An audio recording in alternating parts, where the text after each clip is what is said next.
Nation's World Headquarters. This is Wake Up Mid-Missouri. Get ready, pal. Here's your host, Randy Tobler.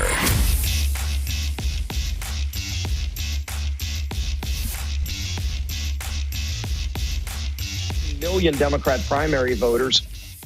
As they lecture you and I on democracy, they literally just trashed 14 million Democrat primary voters. Well, we have a new undemocratic nominee for president of the United States, and I'm going to continue to say undemocratic nominee. That was Steve Scalise talking about the, historic events of yesterday. Welcome into Wake Up Mid-Missouri along with Stephanie. Are you still in shock, or is it meh? What do you say? Wowzers. I think you haven't said it yet, Friday. but you were right, Randy. You were right. Friday, you were absolutely certain. I think I was skeptical just because he had dug in for so long. But I think right in the timeline that you were talking about Friday, I think you said, it's going to be Sunday. It's going to be Sunday. I think I was, if anything, maybe shocked a little bit about the manner in which it occurred and the timing, and that some of his even inside circle folks seemed to be shocked by it. Unbelievable. And we still have not seen a picture, even a still picture of the president. Right. It's very, very, it's conspiracy laden. Encouraging, right? Yes. Yeah, for sure. Yeah. And John Marsh, I'm sure you remember when, maybe you don't. You were probably a little tot when LBJ bowed out, but that's the last time that's happened. And, this is historic. Pretty famous piece of film, video, whatever you want to call it. He would not accept the nomination of his party for a second term as president. And in a way, some similar threads there, because, after all, he had a heart attack. And historians are saying that he actually was very concerned for his health. I'm not sure that Joe Biden was concerned about his health so much, but certainly that thread is woven into it. That COVID diagnosis that he got, LBJ was right in the midst of Vietnam, and it was not going his way. That's and right. he was not a healthy guy. He was a guy who showed off his gallbladder surgery scars to the press and all. So status in the polls, similar. Health concerns, similar. But he dropped out with a speech, as you say, Stephanie. So this raises a real specter of what's going on with the president. I think it's really tough. And you're right. John, said it wasn't going LBJ's way. I think, I still have questions about what was the straw that broke the camel's back, because, again, there were folks reporting still as late as Saturday that Biden was dug in, that he had made his mind, and even amongst the inner circle that, somehow he, late at night or woke up in the morning and was, had an epiphany and was Maybe. all right, I'm done. So was it the pressure from George Clooney? Was it the threat of Nancy Pelosi, saying more, or other senators saying more? Was it the polling data? What was it that, he's waited so long since that debate? And I say so Did long. Barack Obama get to him? Mm-hmm. Right? Well, and then, we have to talk about the statements from the Clintons and from Barack Obama. And then the fact that his initial statement didn't endorse Kamala, I think, was wild. But shortly thereafter, of course, he tweeted out that he was going to be backing her. I guess he wants to separate his legacy and his, as so many of his now newfound supporters after they were stabbing in the back are lauding him. They are celebrating him. They're calling him the second George Washington. I imagine he wanted to separate that out as a presidential historian, a presidential library piece of history that'll stand alone. Because I don't know that, I think he's, part of the reason it's being reported that part of the reason he did hold out as long as he didn't think Harris could win. And her polling numbers are only 1 or 2 points on a national perspective above. But now it's a new ball game. It's an entirely new ball game. Did anyone happen to notice what day of note it was yesterday? Yes. National Ice Cream Day. It's too good. It's too good. You can't make that up, right? I saw it on Twitter, and I'm like, there's no way this is real. I fact-checked He went out for a double scoop of chocolate chip and said the heck with it. And never came back. Well, I Sent think, it on down the rocky road. Oh, boy. Randy, I think you're right, though, with Kamala. I think beyond, her bad record on the border and other things, and her she's just unlikable. And she has a bad record on crime. She has a bad record on the border. But now they've got this new line of attack that they're already out saying she's been covering it up the whole time. She knew of anyone, besides Jill, she knew she was covering it up to protect her own self. And like you played the audio coming in, they basically disenfranchised all of these voters by waiting so long to drop out. So behold, in the light of a near execution on camera in full color display 9 days ago, this is a little flashback for those of you who may be thinking, well, I don't know, I've been sort of in between. Maybe Kamala is my lady. Let's talk about America's failure when it comes to understanding how you create safe communities. And by that I mean this. It is outdated, it is wrong-headed thinking to think that the only way you're going to get communities to be safe is to put more police officers on the street. What we have to do, and what we will do, is reimagine public safety.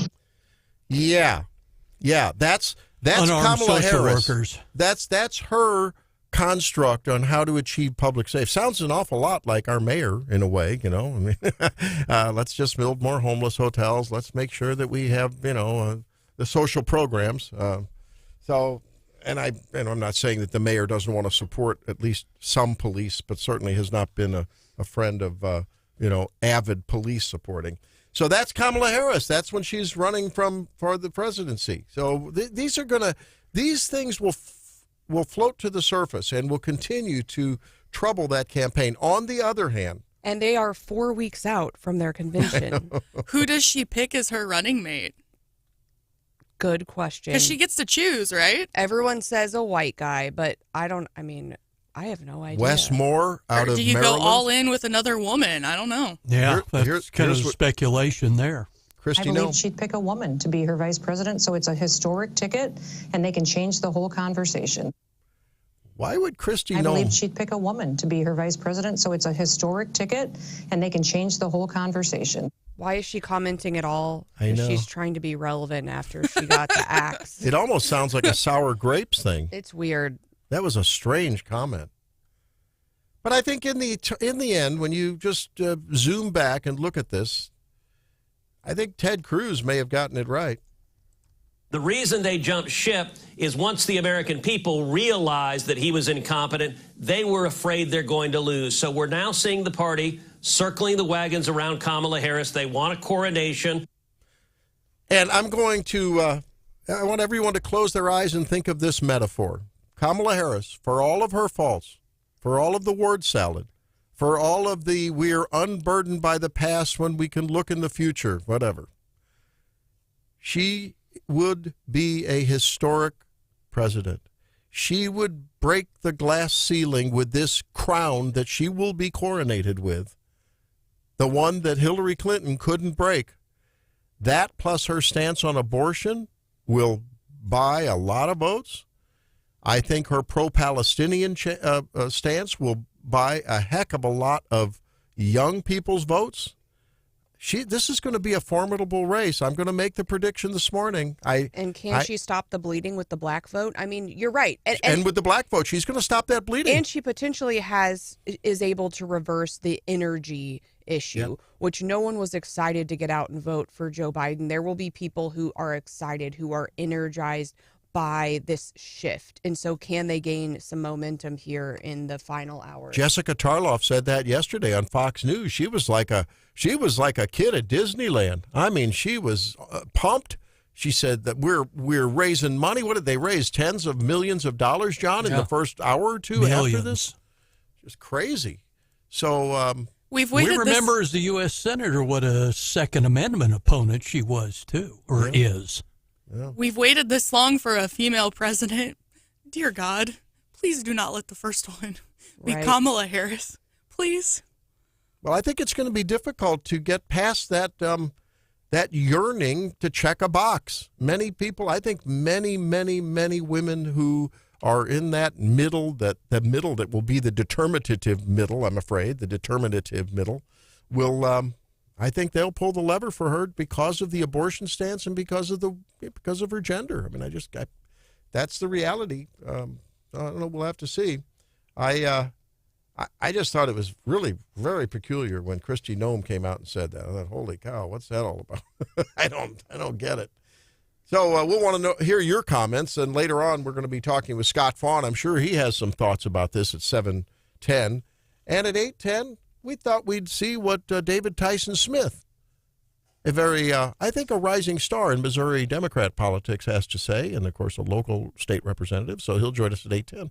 Yeah, I mean, I think he'll be able to tell us what he's hearing from inside that circle on, whether it's energizing Missourians. It doesn't, I mean, it's not going to be a huge deal, I think, for Missouri. But again, when we start looking at state and local races, I think, for example, when we talk to Scott Faughn, he's kind of been talking about how those really close races become not close if Trump runs away with it.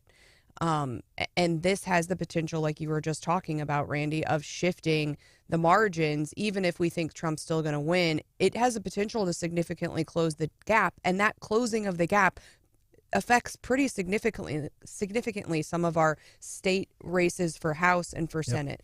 And think about the national scene where you have those contested House and Senate seats, too, those vulnerable senators this cycle, the purple state, representatives, purple district. I think that's going to it's going to make a change in voter turnout. You have an energized base in the Democrat Party.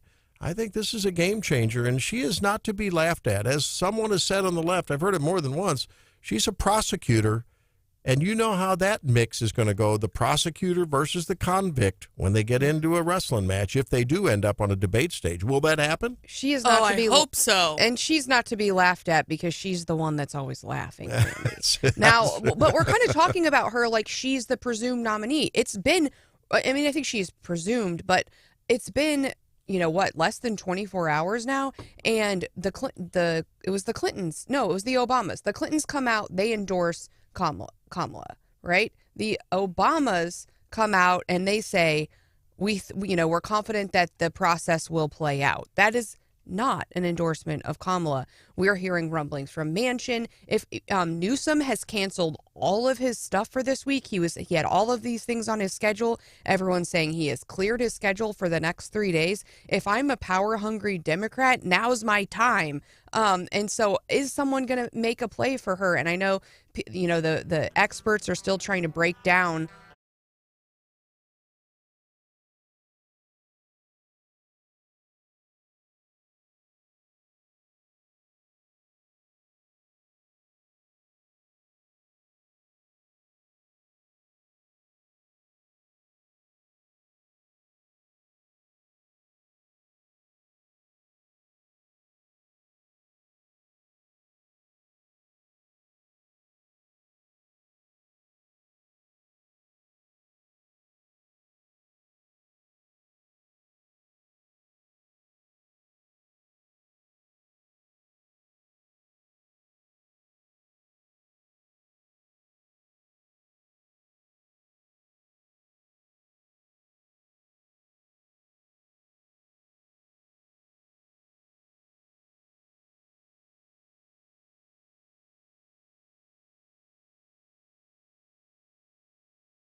He's a puppet for the managerial class. So have the guts to step up and be honest about who you're actually going to put up so we can have an honest debate. Biden should step aside, end his candidacy now so we can see whether it's Newsom or Michelle Obama or whoever else. All right, just Mr. tell us the truth so we can have an honest debate. It's time for the Daily DC Rundown. I kind of miss that guy. That was Vivek Ramaswamy in one of the very first presidential debates, and he caught a lot of flack for saying that. And Randy, you can say this morning from Friday that I told you so, but he called it months and months ago. And I think a lot of people in the inner circles knew this was coming, and I don't know if he got lucky or if he was just right. I tend to like the guy, and I hope if Trump gets elected that they find a spot for him, which I think that's two of us will. There are also other folks we have not mentioned in the reactions yesterday. RFK gave a speech yesterday, so our own president couldn't give a speech. RFK, I think it was some entities carried it live. I heard bits and pieces of it. I mean, he's still kind of hanging out there and how he affects this election. I mean, no third-party candidate has really had the support as of late that he seems to have, or the operation and infrastructure for a campaign. So I think we should be watching that more closely than we are. Of course, then also there are rumors about Joe Manchin. I think he would have to, unregistered from being a Democrat. He might have to actually he has to re-register, become a Democrat again before he might be able to challenge Kamala. So what he's doing. And then I thought we were finally going to be over Veep Watch, but now we're back, a week later, and we're back on Veep Watch, just another Veep Watch. So who might run alongside Kamala? Names like Andy Bashir, Roy Cooper, Mark Kelly, all in the mix. So we will be watching that really closely. The other thing I think we're going to be watching today, the House is actually back in, I believe. That the Rules Committee is starting to talk budget on some of the various budget topics, and hopefully we can get those things rolling along better than we have in the past. The other thing is Alejandro Mayorkas named a panel of experts to conduct an independent review of the assassination attempt on Trump. I don't hold out much hope there, but Kimberly Cheadle is before the House Oversight Committee today, and she might be gone too. Many are speculating that she might just begin her testimony with the fact that she resigns. But certainly I think that's one that if I know our friend Brian Hauswirth likes to tune into C-SPAN a lot. I don't particularly watch a lot of congressional hearings, but this is one where I think I might tune in. Isn't it curious that that testimony might be eclipsed by the news of yesterday and the ongoing questioning over who's going to be the VP? I hadn't thought about that yet, Randy. Good point. And then the question is, I mean, there's all sorts of looming questions, but at what point does Joe Biden pardon Hunter? That's right. Right. And that question keeps being asked. I mean, if he's not fit to run, isn't it a tougher job to be the president than to run for it?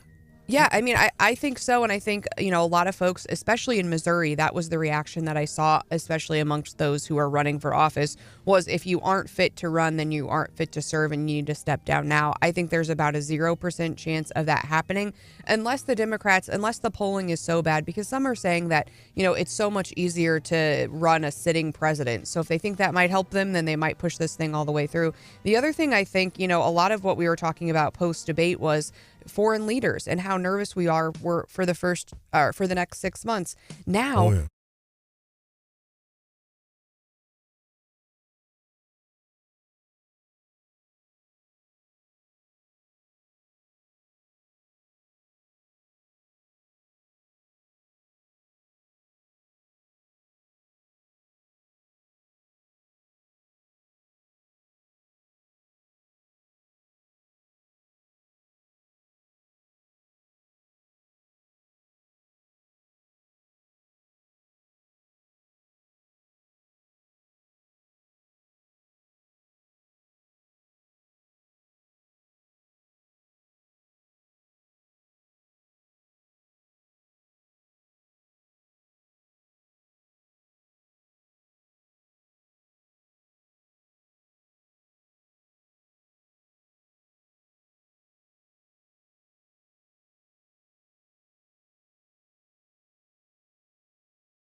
Was on the roof. I mean, you had Trumpers screaming.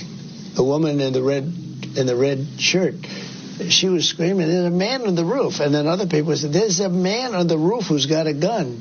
And that was quite a bit before I walked onto the stage. Well, that was Donald Trump in an interview to be aired tonight on Jesse Waters with Trump and Vance. And I think it asks the big question, how many lapses were there in that Secret Service preparation for and execution of protection of the president that time? Yeah, I mean, Saturday. the timeline is terrifying, and how early they knew and then how long they waited. And I think that's the answers I'm hoping that we get in that congressional hearing today. What was it that we were waiting? Why, there was early reports of they've been told not to take the first shot. Maybe they were confused about who he was. Maybe the and then maybe I seem to think that maybe the Trumpers who were yelling out that we've seen in the videos or whatever, maybe the communication took a bit to get from one part of that to the other. But in that way, if you're local law enforcement and you see that guy, I mean, why? I don't know. I'm thinking why don't you shoot a shot in the air? And then everyone would take cover. He gets thrown off. And then at least you buy yourself some time. I mean, if you can't get through to the people on the stage and you see a shooter, there's got to be a plan B if something breaks down. I don't know. There are so many unanswered questions. And, I hate playing armchair quarterback. And these people are trained, quote unquote, trained professionals. But also we're getting word that maybe he didn't have the regular people and maybe they weren't staffed up. And maybe the personnel that was with him that day, they didn't have enough people. So bombshell report from the Washington Post over the weekend. And the Secret Service now is essentially admitting what the Post has said is true, and that is that despite the Secret Service's initial denial that they had denied requests by Trump's team over and over again, repeated requests for more security, because initially the Secret Service denied that. Well, now they're admitting that basically by saying, here is a quote from their response Saturday night. "Every day we work in a dynamic threat environment, blah, blah, blah. We execute a comprehensive and layered strategy." And then they said, even if a request is denied, the agency tries to accommodate. Quote, "In some instances where specific Secret Service specialized units were not provided, the agency made modifications to ensure the security of the protected." I think that flies in the face of the facts. "This may include utilizing state or local partners." There they go, pointing the finger away from them. Throw us locals under the bus. "To provide specialized functions or otherwise identifying alternatives to reduce public exposure of a protectee." I'm sorry. I mean, insider on a condition of anonymity reported to the Washington Post that, they did deny it. And what we heard from our own Tim Tinnon on the show last week is when those guys come to town, the Secret Service is the boss. They're in charge. They run the whole show. We just, execute according to their plan. And I, if I had to believe the folks that are talking out of D.C. are Tim Tinnon, I know who I'm believing. But, it raises so many different questions. And I think, is there any more important thing? I mean, I tend to go down these rabbit holes.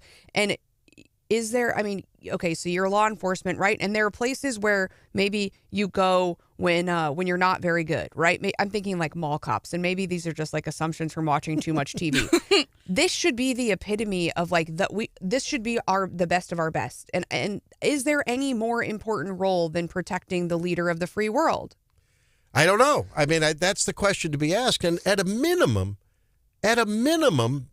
whoever was in charge of preparing and surveilling and determining where the perimeter was, that person needs to be highly scrutinized. I mean, John, I don't know. I like to go, pleasure shooting at the range and at the farm and hunting. But I'm thinking I shoot from an elevated position when I'm hunting for a reason. Wouldn't you think that you would stand on the stage, you would look out in a 360, any roof that you could see should be protected? There's some talk of a tree maybe blocking some of the sight line. Is that right?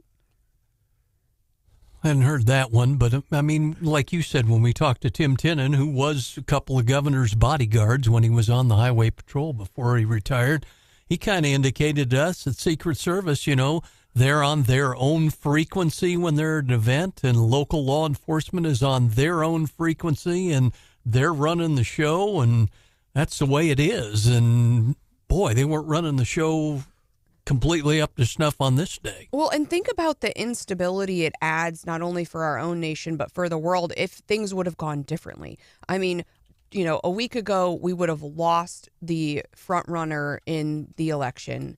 And then, now here we are a week later with our other guy who has resigned. I mean, the instability, and then both parties, both parties are in disarray, but worse than that, our country is in disarray. We were a cat's whisker away from witnessing on live TV the execution of a president. I mean, think about that. And I don't think it is armchair quarterbacking. I mean, I think that at times it is easy to say, well, what if? It was in clear view there. There were communications difficulties, apparently, between the comms frequencies, between the locals and the Secret Service.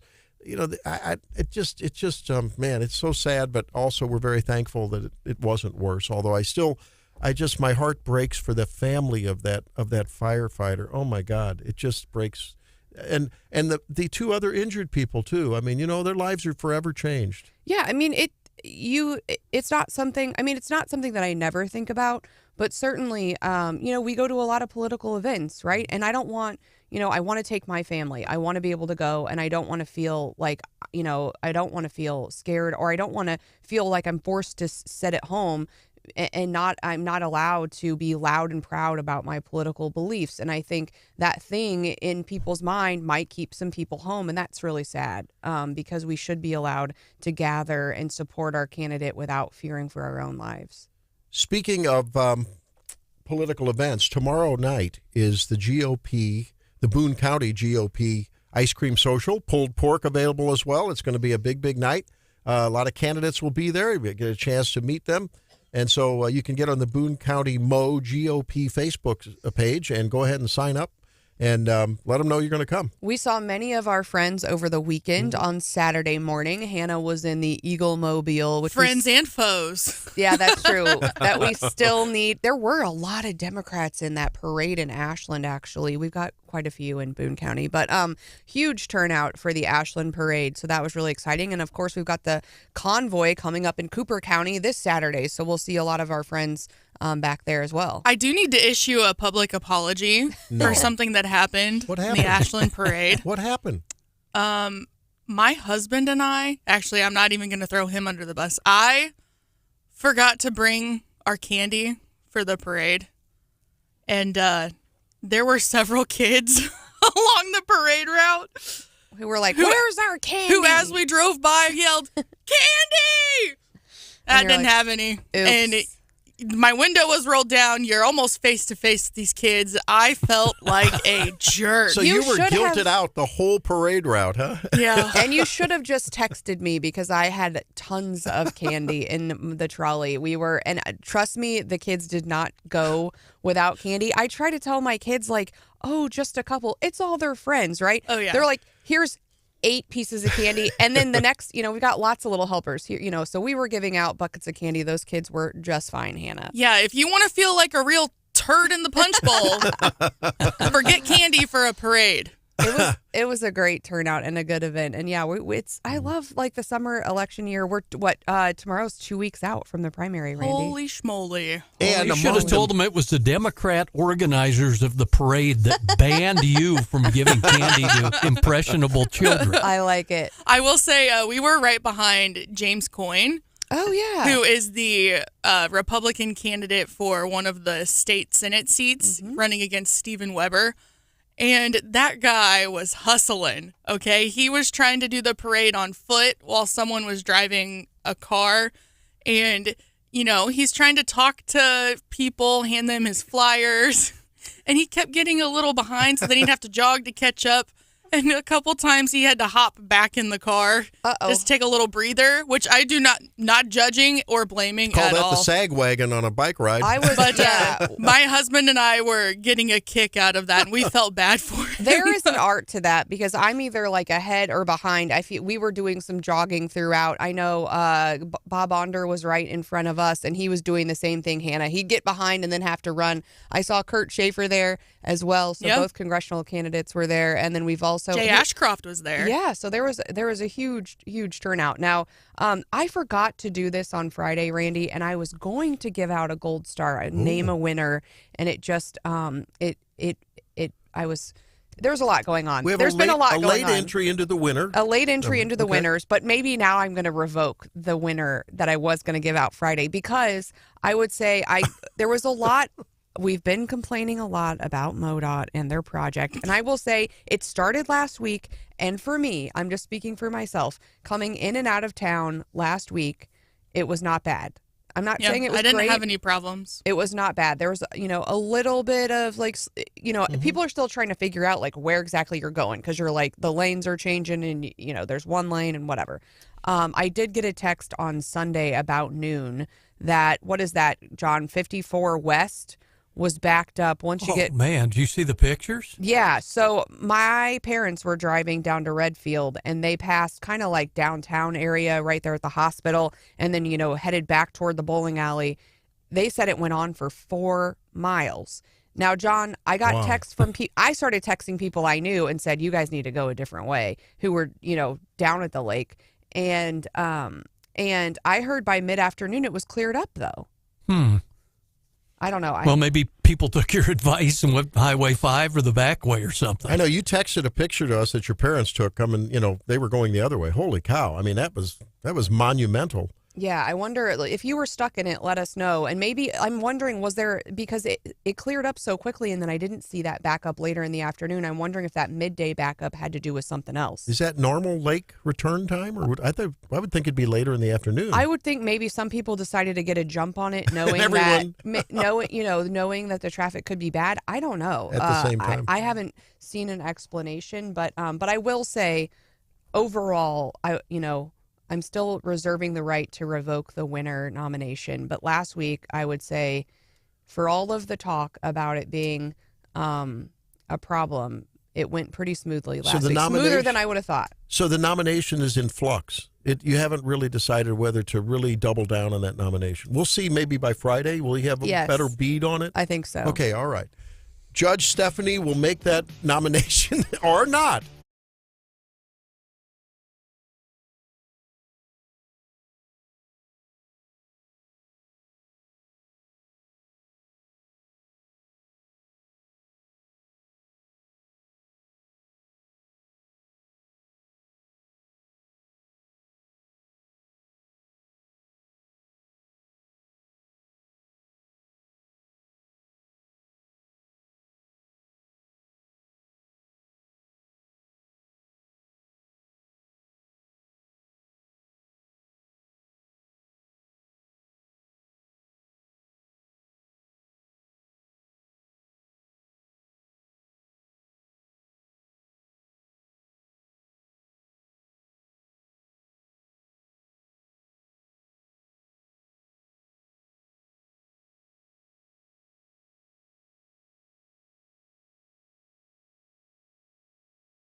vibrant, and I have no doubt about the strength of the work that we have done. But Kamala knew Joe couldn't do the job, so she did it.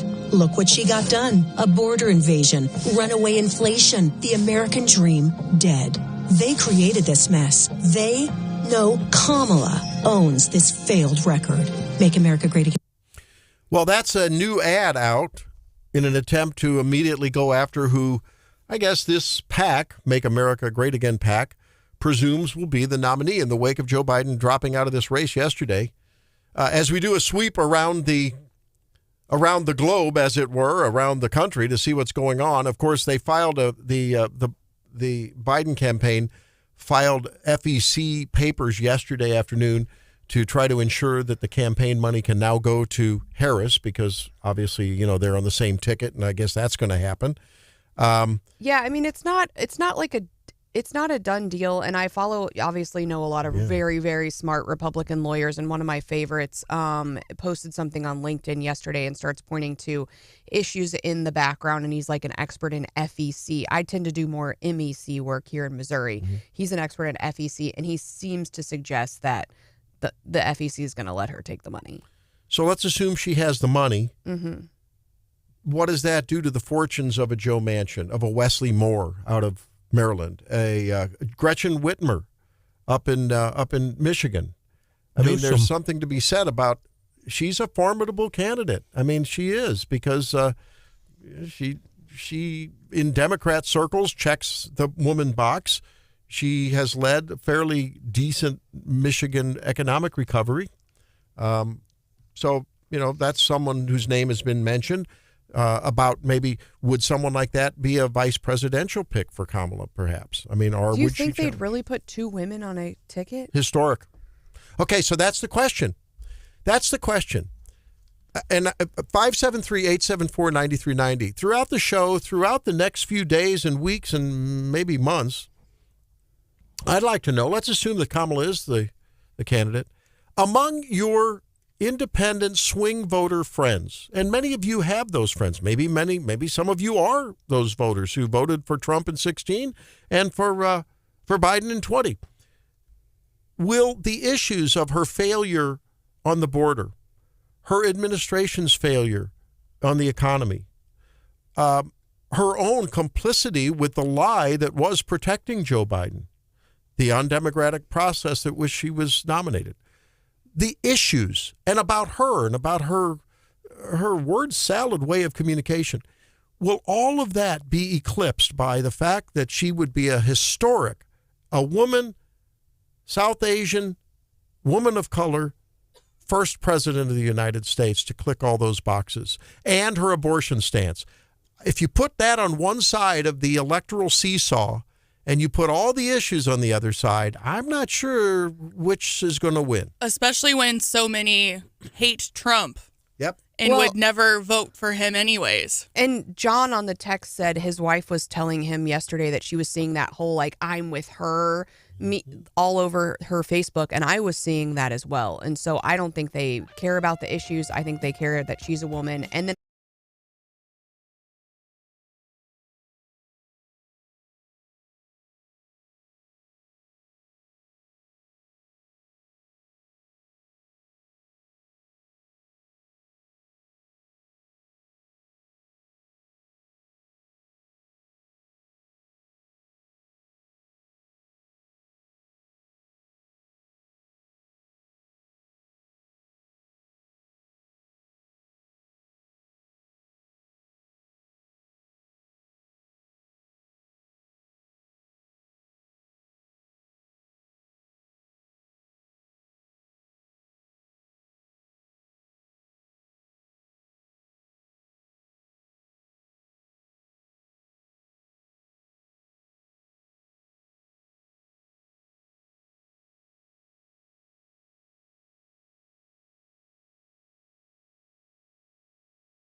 parachuting, hot air ballooning, returning from your trip to Tahiti and didn't hear what happened yesterday?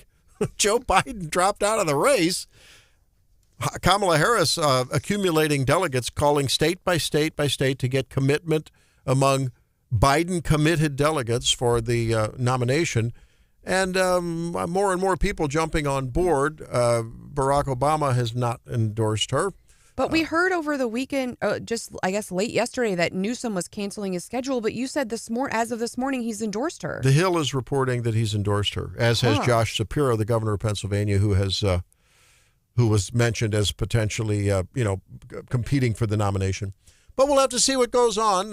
Top Dems are endorsing Harris across the land, so it appears as though she may be the presumptive nominee. Mike Murphy joins us now. There are things going on locally. It was an active weekend, sadly, on the news beat for criminality, wasn't it, Mike? Well, not too bad. Another weekend, another shooting, it seems like. Wow. So this one, I think, started, the big one. We had a house get shot up over on Texas Avenue in the center of the city. Nobody arrested on that. But the one people are talking about, and the one I think you're referring to, started in Holt Summit at the Lions Club parking lot about 1 a.m. Saturday morning. Somewhere around 50 shots there. They've got 37 rifle casings and another dozen handgun casings. So big shootout. Parking lot of the Lions Club. Yep. Okay. And then that was about 1 o'clock. And then about 20 minutes later, police, there was a car pulled over off the exit on Discovery Parkway here in Columbia. So up 63, up the highway there. And a passenger was seriously injured with a bullet wound, with a gunshot wound. So he was transported to the hospital by ambulance, and Holt Summit police showed up on that scene. So those are related. Yeah, I'm just now understanding this. Gotcha. Okay. Yeah, I thought these were two separate events. No, police haven't put this together yet officially, but this is the events that transpired. And then just a little bit down the road was another shot up car at the Broadway exit. And then shortly right about that time, somebody walked into the Boone Health emergency room from there. So that all happened within about a half hour period. It sounds like they're probably connected. Holy cow. Wow. And do we know? So I think it was going to turn out is the shooting was in Holt Summit and they were headed for the hospital and didn't make it. Is what it's kind of. They took off in private vehicles to the hospital. One exited off at Discovery Parkway. The other exited off at Broadway, and they ended up in the hospital from there. Okay. And as far as we know, they're alive. We don't know. That's what we know. Yeah. We know very little because it happened. So this is typical Monday morning. It happened Saturday night, early Sunday morning.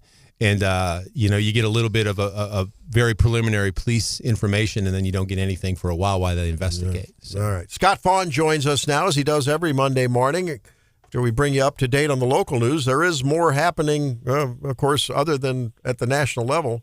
Scott, what are your initial thoughts of your reaction to yesterday's bombshell announcement and what it might have to do with Missouri politics? I think we all kind of saw it coming, so we were a little more braced. I mean, every time we talk, it seems like there's some major historical event. I didn't see a Donald Trump assassination attempt, but I think we all kind of saw the Democrats were going to move on from Biden. It's just how they do it and how slick it went. I thought it was a pretty decent handoff on day one. The problem is, I love Montauk County, but I just don't think the rest of the state of this country wants their neighborhood to be like California. I think it's going to be tough. I think, I really do think it came down to an honest, you couldn't look a Democrat in the eye and ask them, do you think Joe Biden's up to this? And have them say yes without you kind of thinking they weren't shooting straight with you. And I think that's kind of that fundamental honesty was going to go a long way. But Kamala Harris, I don't know how folks are going to take to her personally, because it's always a little different once they are the nominee. But I tell you, I mean, I've been to California. Now, I've been to Burger Smokehouse. That's great. But I've been to the one out on the West Coast. That place is just, it's just a dump. And it's getting worse. And they've, the people are leaving. And I just wonder, is that reputation going to be something they hang around her neck, which I tend to think it will.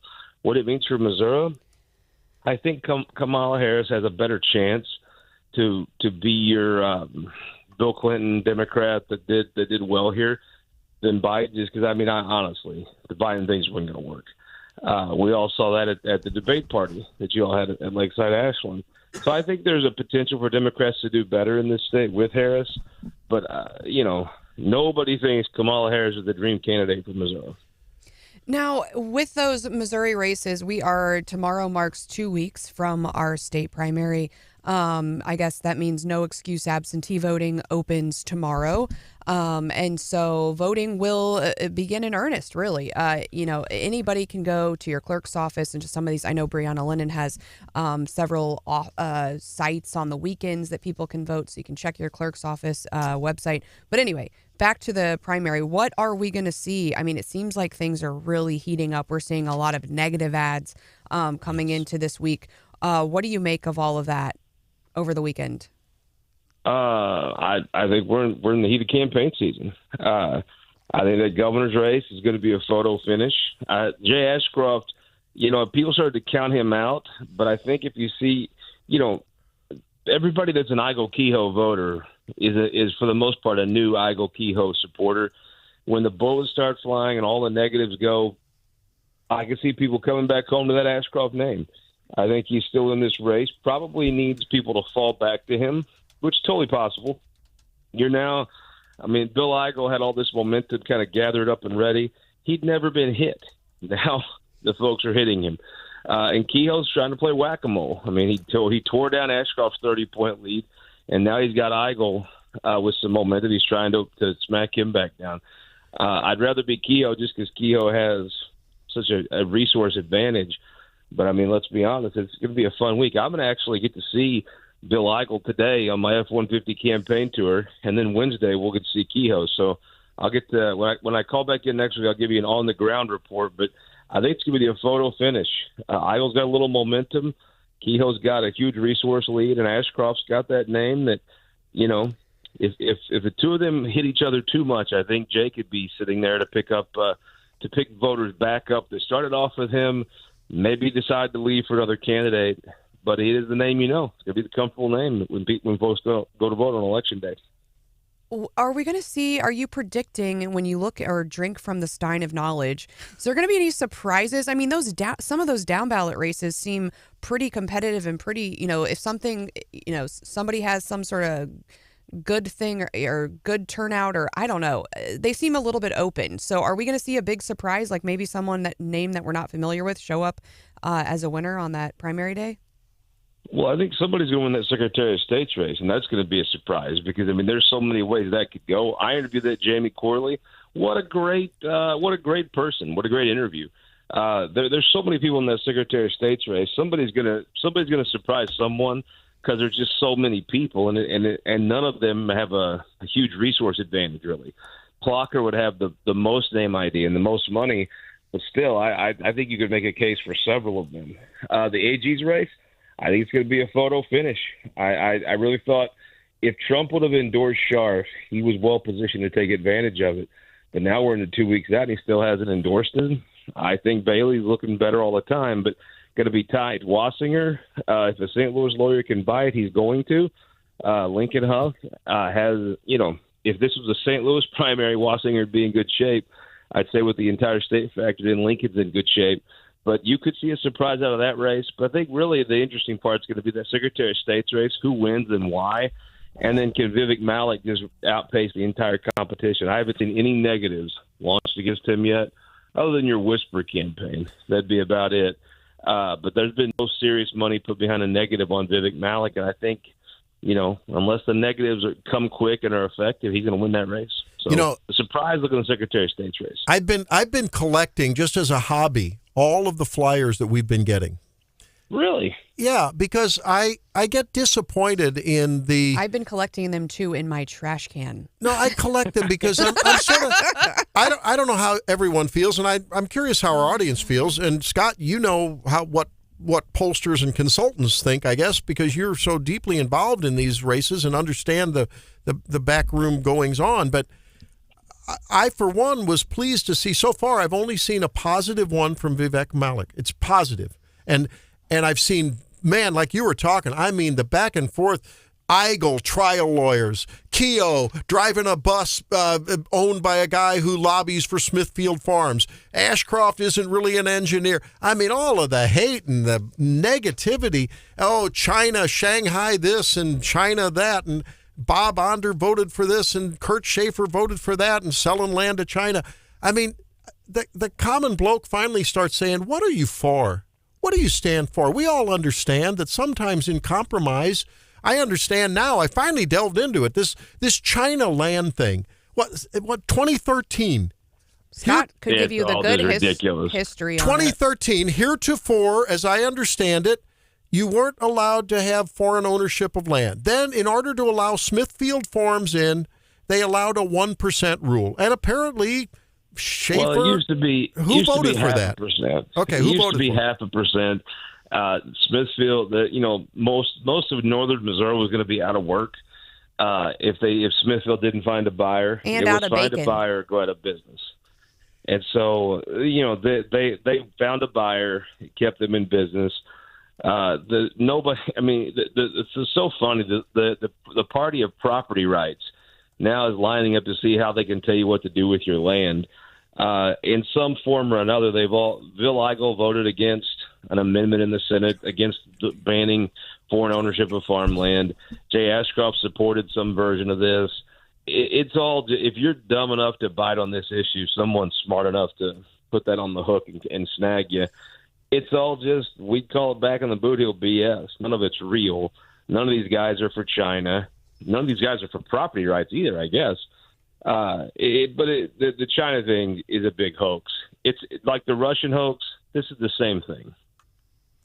Scott, you've been so many political events over the years, especially ones with big-name, high-profile politicians and elected officials. What did you think of the Secret Service's work or lack thereof with the Donald Trump assassination attempt? Do you have a position on that? Sure. I mean, look, when the president gets shot, the Secret Service better have some answers. I think that's one thing folks feel like they pay a lot for. And, when somebody gets a shot at the president, you're going to do a lot of Monday morning quarterbacking, a lot of finger pointing. But, boy, I mean, when you look at that film and the one lady that can't even holster her gun, she's so amped up. And then you start to see, well, how did you let a guy have a direct line of fire at the president? Yeah, I think there's a lot of questions. And look, if you're going to do this DEI stuff, it better work. And when it doesn't work, the finger pointing's all too easy. I think this DEI thing is, I rolled my eyes like everybody else when this first started being talked about, like, oh, that doesn't happen. And then you see it does happen. And then you see some of look, when you hire people based off of their sexual orientation or gender or race, instead of how good they are, this is what happens. And I just think if you're going to do the DEI stuff, you better be flawless. Because when you have problems, people are going to immediately point to that. And I think that's what's happening here. And I think some of the questions are very legitimate about why did you let this happen? Who was on duty?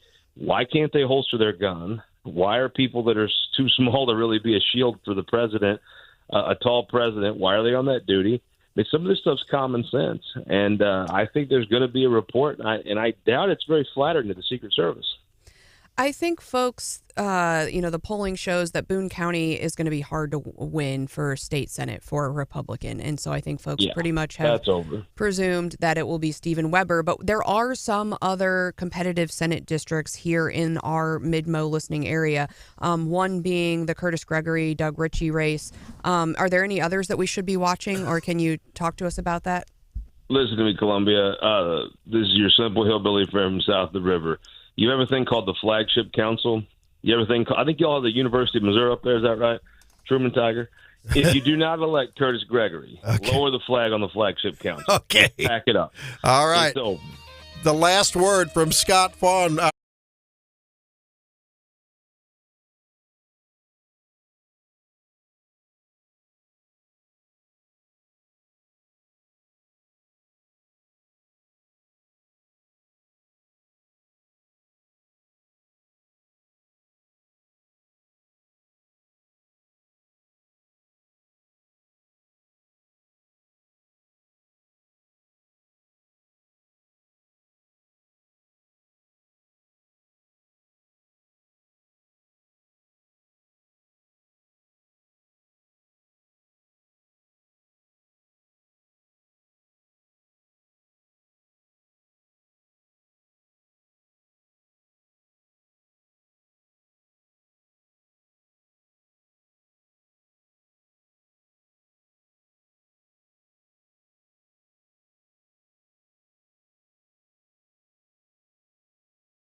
Cereal is what's hot with Hannah this morning, though. Oh, boy. Yeah, I did the pun before my topic. Didn't work out so well. That's okay. The Kelsey brothers, of course, we know and love them, Travis and Jason. They have teamed up with General Mills because the brothers are saying the only thing they know better than football is eating cereal because it's been a staple since they were little kids and they'd go through 3 or 4 boxes of cereal a week. Oh, wow. God bless their mother and father. But they are teaming up with General Mills and they're releasing the Kelsey Mix. So what they've done is they have collaborated and they've mixed their favorite cereals.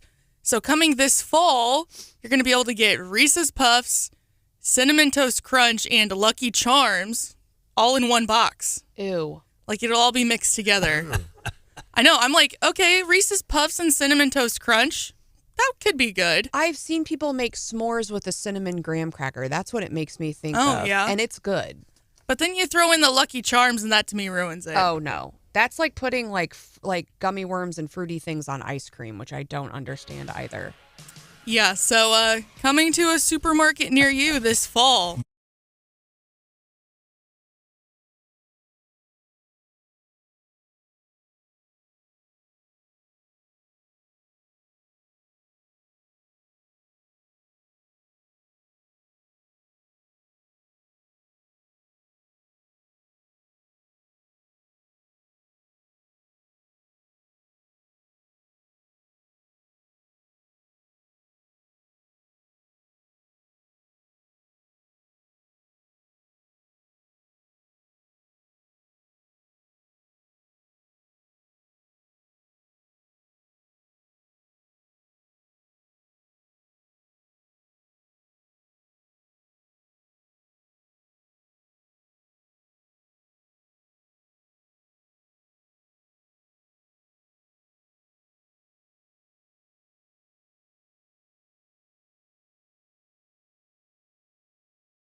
the race for replacement for the undemocratic nominee of the undemocratic party.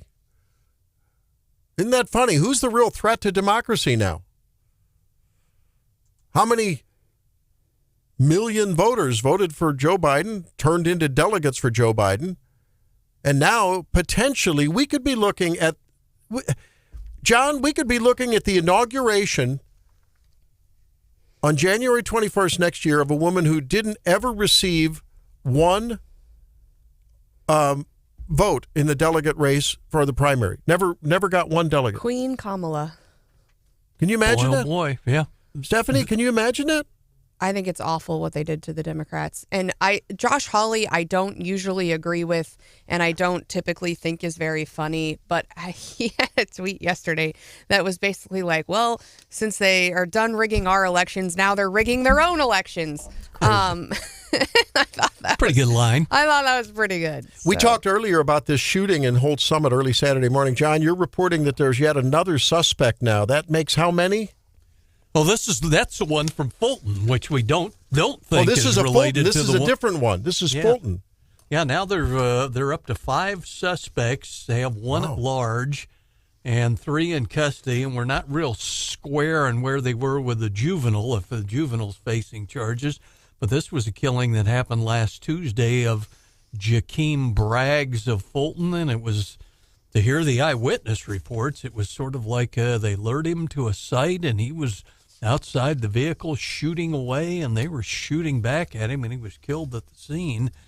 And now there's a first-degree murder warrant up for Mitchell Henderson Jr. now, in addition to the 3 other suspects who are in custody. Who gets into the head of these kids that shoot these, that just think that shooting is the way that you settle disputes? Who's in their head? Is it sociologists, psychologists? Where are the academicians? I don't want to have an argument about guns here. This is not about guns. It's about drugs. But why shooting to settle the score? I mean, why not fists? Why not whatever? I mean, I don't understand this. It seems like this has become a permissive norm in central Missouri now. I mean, I can't imagine this. I don't remember. I've listened to this station for a long time before I moved here. You got to stop eating cereal if you want to use your fists. You got to actually be fit. And that's right. Enough of the, what is it, Reese's Puffs and Lucky Charms. Lazy way to fight. By the way, we got a text at 874-9390. We have listener Andy who says, "Don't ever let Randy sing again." I actually can carry a melody. I'm but I just I don't have a good singing voice maybe, but I can carry a melody. Not in that instance though. But that was a spur of the moment, spontaneous thought. It was. Don't let your kids grow up to be diabetics, please. Don't feed them nothing but sweet cereal, ultra-processed foods. We got Please another text from listener John saying cereal is so bad for you, which I responded with, it's bad for your health, but good for the soul. Sometimes you just need a bowl of cereal, and usually not in the morning, usually later in the day. Oh, yeah. You know what? I love one too now and then. Nighttime bowl of cereal, but girl dinner. Yeah. Some of us ate so much of it as kids, we're about immune by this stage of the game. Now, on the other hand, if you want to dive into some Raisin Bran or some shredded wheat, I'm okay with that. That's good for you. That's good stuff. Would. That is gross. I love gross. That's good for you. Come on, shredded wheat is an excellent cereal. Now, Mike I actually eat it all the time. There you go. All right, brother Mike. I put bananas in it to give it a little sweetness, but it's kind of like for my diet, it's for healthy reasons. You do. We know why people eat shredded wheat. Family show. Okay. No, the top tier cereal is the Captain Crunch, the yellow and berries. Oh man, Crunch berries. I'm Crunch in berries. the middle. I like a good Chex or a straight cornflake or a Cheerio, but not Oh, guys. I need it to cut up my mouth while I eat it because that's part of the experience. Now, straight Cheerios, you could make an argument because there's a fair amount of fiber in there. Honey Nut Cheerios. Oh, there you go. You got to put sugar and. Remember how we used to do that, though? We used to dump extra sugar over the top of Cheerios. We were kind of poor, so we did not buy Honey Nut Cheerios. You just added sugar to your regular Cheerios. All right, let's talk about something serious. Mike, I was reading on Como Buzz for cereal about the upcoming election and Prop 1 and some local races. Let's talk about Prop 1 in Columbia. Okay, so everybody in the city of Columbia is going to be on their ballot. The city of Columbia is requesting an extension for 10 years of a 10-year-old sales tax, 1/4 cent, and they use that for capital improvements in streets and in public safety. There's confusion here in the city, and there's talk of a protest vote, and I think the city's taking this seriously. They're doing a lot of advertising of this. So there's a lot of controversy in the city right now, as everybody knows. There's a lot of dissatisfaction with city council. So this talk of this protest vote, and over in Water and Light, which is a separate department, in the Water and Light department, has been a bit of a debacle. They had $100 million in bonds they sold between 2015 and 2018 that the work hasn't been done yet. And it's pretty much of a general outrage, and people are concerned about it. Unfortunately, over in Public Works, which does streets and roads and other improvement projects, they've had this $80 million that they've got over 10 years from this 1/4 cent sales tax that they've actually spent, by most accounts, they've done what they promised. They fixed roads, they put in roundabouts, they built fire stations, they bought fire trucks, and they've done what they said they're going to do. So they're kind of getting a bad rap for what's going on over in Water and Light, because most people don't really understand the sort of the complexity of that. And I think it would probably be a shame if this thing it passed with 70% of the vote last time. Columbia residents have been historically very good about giving the city what they ask for. But it feels a little jittery right now with there's so much dissatisfaction with Columbia city government. Yeah. And especially when you look at the tax rates and, all the other, and just the utility rates themselves. My gosh. Well, and so there's we talked to some yesterday on the radio show, 2 different types of voters. One who just are not going to vote for any kind of tax because they just think they should be scaling taxes back, of course. So there's that no voter. And then when you factor in the dissatisfaction with the way the city has shepherded that $100 million that the voters authorized back in 15 and 18. I don't know. And in the context of hiring an office of DEI, I mean, really? Well, you know what I mean? It's just in the context of priorities and what's important. There's a lot of dissatisfaction that really needs to be settled at the ballot box. Yep. But yet we're having a really hard time generating candidates who will run for office. Yeah, with changing the guard. Now, are people actually doing the math? Because at the local level, we're talking a lot about taxes, also at the state level. You think people are actually doing the math? No. Like, this is what translates for me for the year?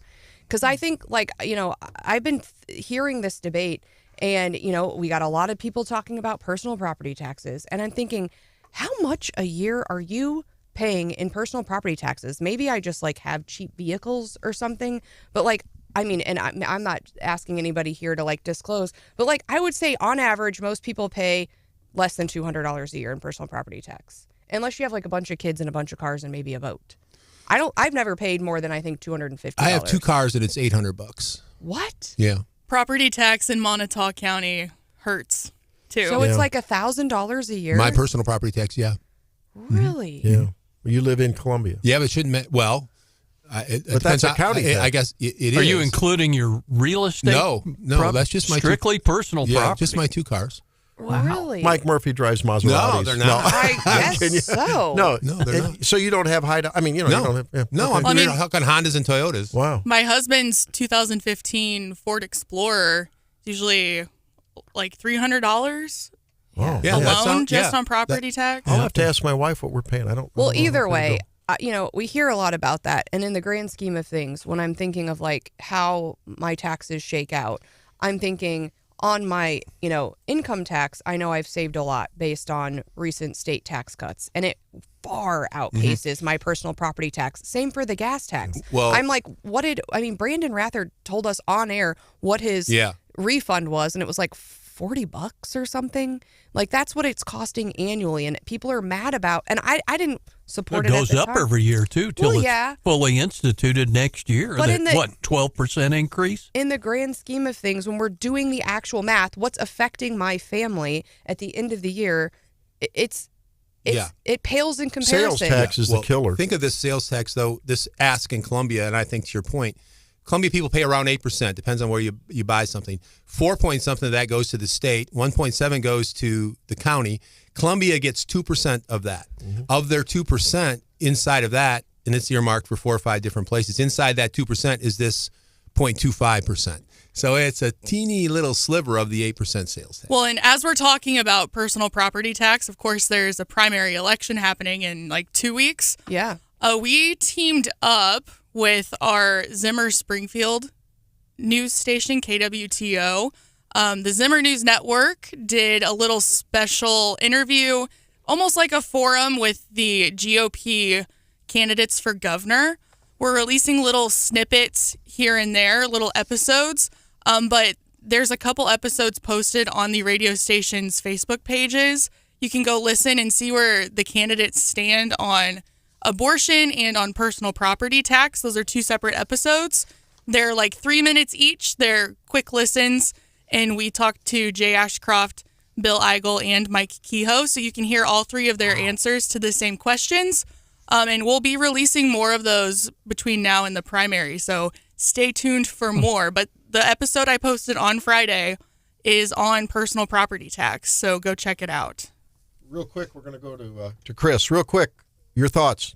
Well, my first thought was you're now qualified to sing the national anthem.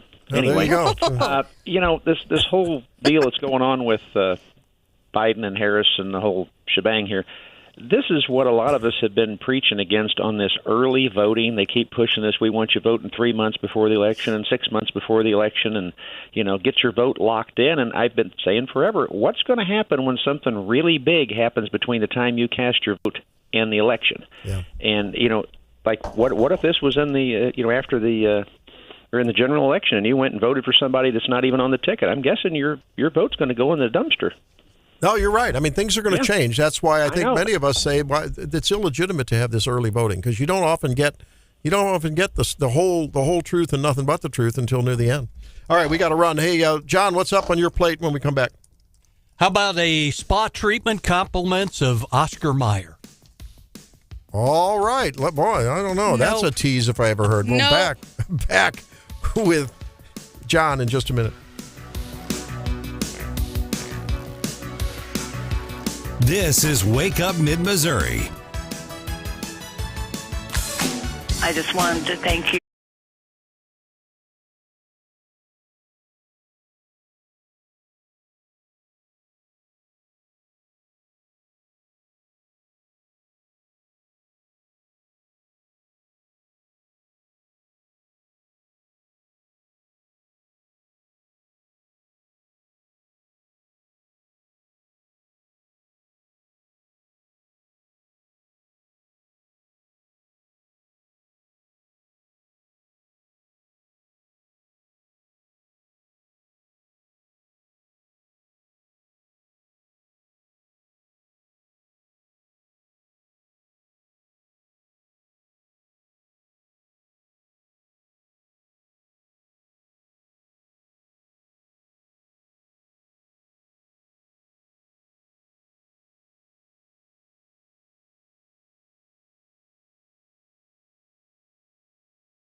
Oh. Face masks continue Oscar Mayer's century-long practice of, promoting itself. 27-foot-long Wienermobiles. Then from Randy's and my era, people singing, "Oh, I wish it was an Oscar Mayer wiener," and handing out wiener whistles. This one, they say, promises to make you wish you had 2 slices of white bread, some American cheese, mayo, and mustard. Or they say, if you want, straight from Kraft Heinz, cut out the middleman and slap a slice of all beef bologna on your face, call it even. Now you know the rest of that story. I remember doing that. Yeah. Buy a little hole in there and make a little mask of it, a little eye hole. Yeah. Stick your tongue out through the mouth hole and then Never eat did your that, huh, mask. Stephanie? I mean, maybe. I am not above any sort of beauty treatment. I mean, if they say it's going to work. You were kind of in our thoughts as we prepared If they this. say it's going to work, I would put bologna on my face. I mean, you think like mud baths and like weird I have done snail some slime, really cucumbers. painful Have you done things. the cucumbers on the eyes thing? Yeah, I think. Yeah. Does it work? Not as good as some of the other things you can do. What is the theory behind that? I've never understood the I think cucumber. like detoxification, maybe. What's the weirdest beauty treatment you've ever done, if you can share? Oh, boy. I mean, I've done like lots of lasering. Like I had lasering on my face. Yeah. I caught Sammy, our daughter, doing the thing that you do sometimes with this red wand, and you rub it on your face. And what is that all about? It's like a light pulsar thing. She says the light is not what does it. It's something. It's like a lymphatic drainage. It's kind of like it's called gua sha. You can also use like a stone on your face. Well, and some of them vibrate, right? Yeah. So it's supposed to like reduce the inflammation in the lymph in your face. You should be all into this, Mr. No Cereal. Well, he was using healthy. He was using retinol. Yeah, whatever. So now, but if I use that on my scalp, will I grow hair? There is a red light treatment for. I know like you can buy skull helmet. caps that have that. Yeah, were hey, we going Murph, to talk you want to about? try that? I think I'm too far gone. Apparently, we need to pull it up. But apparently, Cody Smith, who's in the Treasurer's campaign, he has an ad out, and apparently it makes fun of him. He makes fun of himself for being bald. So we got to grab that. But were we going to talk about this ballot? There are 2 constitutional amendments on the August ballot, Mike Murphy. Yeah, I know. I found that out when somebody asked me about them. And so I took a quick look, and I don't. It's a hard time. I don't know how they expect them to pass when nobody knows about them. So one of them is about this. Kansas City has this weird police-state relationship. One of them is to change the Constitution about that. And that one we already voted on once. It passed. It's been on the books for several years. It passed, and then the court kicked it out and said you have to re-vote. And so I do know Senator Tony Lukemeyer out of the Kansas City area, I think, will be joining us in the coming days. I think it was his bill originally that put it on the ballot. And so he explained it to us the first time around before we voted for it the first time, and he'll be back. But I haven't heard much at all about this other. And that's Constitutional Amendment 4. It's actually basically the second one of 2. But it's labeled Constitutional Amendment 4. And then we've got this other one about child care centers. Number 1 is to some tax benefit for child care centers. Yeah. And essentially, I think it exempts them from property tax. So is that just like putting them on the same playing field as schools, for example? So we're just extending that because schools have some of these property tax exemptions. That's an interesting thought. Then maybe we just extend those over to child care centers. Well, if you read the ballot language on it's a little confusing because they reference the blind fund and all that, and it kind of confused me when I read it the first time. Well, I think it's interesting because Missouri has 2 different ways to get on the ballot.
still in dispute. We thought we'd get some reaction from Representative David Tyson-Smith, who joins us now on Wake Up Mid-Missouri. Thanks for joining us. Hey, glad to be here. How you doing, Randy? I'm doing well. What are your thoughts in the wake of the goings-on of yesterday? Well, we are definitely in unprecedented times, so I think it's time for everybody to stay close to their televisions and their iPhones because things are moving at a rapid pace. It was interesting. I mean, obviously Biden did that even as a lot of his people around him didn't know this was happening.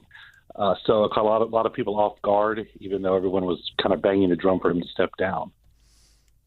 Do you think that in the face of all of the objective video evidence and oral evidence, I say oral, AURAL evidence, audio evidence, of Joe Biden's clear neurocognitive decline over the last months, if not years, do you think that the fact that Kamala Harris continued to, along with the chorus of media and many in the Democrat leadership, continued to either ignore it or try to lie about it? I don't know what the word was. I don't know how anyone could ignore it. Do you think that will hurt her chances in a general, should she be the nominee?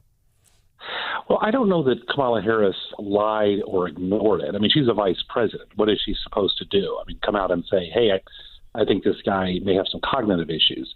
I'm actually surprised that more people were as surprised. I'm surprised that people were surprised about the debate performance. President Biden had issues long before that, as you mentioned.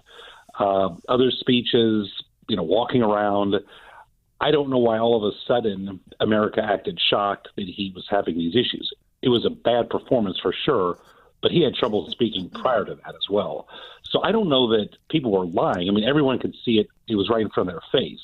But I do think it was unusual that after the debate, all of a sudden it was, hey, get this guy out of here. Now, I think part of that was because America saw that and they were worried that he wasn't going to be able to win. And so it was like, okay, it's time to change captains. Now, what's the overall shift been like in the last 24 hours? I think we described kind of after the RNC of waking up with a little bit of a pep in our step. I don't think anyone was super enthused to go to the polls over Joe Biden, but I know I've been seeing on my Facebook already pictures and folks posting, "I'm with her." Is there already a renewed energy and vibe this morning from Democrats? Oh, absolutely. And the interesting thing about this was before he stepped down and made the announcement, I wouldn't have thought that would have been the case. There wasn't a lot of excitement about Kamala before that. It wasn't that people were, really excited he were in there if he stepped down. But once he did that and made that announcement, there was this tremendous surge in momentum. I know it's been less than 24 hours, but as you know, Act Blue, the online platform that raises money for Democrats, raised $50 million since the announcement. So there is a tremendous push. And, the interesting thing, this for me personally, it does feel like a burden removed. I never really thought about it as being a huge problem. I knew that Biden was having problems in the polls, but once he stepped aside, it feels like a breath of fresh air, like, everyone can breathe again, and there is hope as far as moving forward. What do you think of some of the folks who've come out and endorsed Kamala Harris, like Gavin Newsom and Josh Shapiro and all? Do you think that's going to hold? Do you think some of these people might try to insinuate their way into the race? No, not at this point. I think it's a done deal. I mean, everyone's coming out, getting behind her. And, another reason to quickly endorse as far as politics goes, as you know, is maybe to get the VP nomination. So if you're smart politically, you do endorse, and then hopefully she picks you up as opposed to challenging her. She's going to be the nominee. I mean, there's no way of stopping that, assuming not a cataclysmic event. But again, we're in unprecedented times, so who knows what can happen from day to day. We're talking with Representative David Tyson-Smith about his thoughts in the wake of Joe Biden dropping out, Kamala Harris, the presumptive nominee. How do you react to the stories coming out from the Republican side and the conservative side saying, wait a minute, I thought we were the threats to democracy. What about the millions of votes that were for Joe Biden? Kamala Harris never got a delegate or got any vote, really never got any vote in the nomination process. So how do you counter that? I mean, isn't this really very undemocratic? A woman who really was not successful from the day she wanted to be president, never really got any traction, dropped out before the primaries in 20. Isn't that undemocratic or not? Well, first of all, she was on the ticket. I mean, it's not like they're picking someone, some lieutenant governor from Maine out of nowhere. She's on the ticket. She's the vice president. She's been the vice president for 4 years. So voters voted for that ticket with her name aligned with President Biden. But that's the process. I mean, what would have happened if, God forbid, the president would have died? I mean, while he was in office, she would have taken over. And so that's the way this works. But as far as the nominee, I can understand the sentiment, because this isn't about him passing away. This is about who the next president is. But we're in uncharted times and, uncharted waters. I mean, what do you do when you have a convention a month away? How else are you going to deal with this? You're going to have everyone go back to the polls in 30 days. This is really the only way to do it. I'm not saying, endorsing her, having the whole country endorse her is the only way to do it, but it's just not practical to get everyone back to the voting booths before the convention. Do you think issuing a letter on a Sunday afternoon was the right way to go about doing that?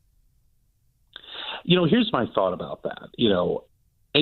Politics gets tricky, and if you are wanting someone to succeed you, if you make an announcement and say, hey, I'm not going to run, and you don't follow it up with who he's endorsing, then that gives room for other people to kind of pile in.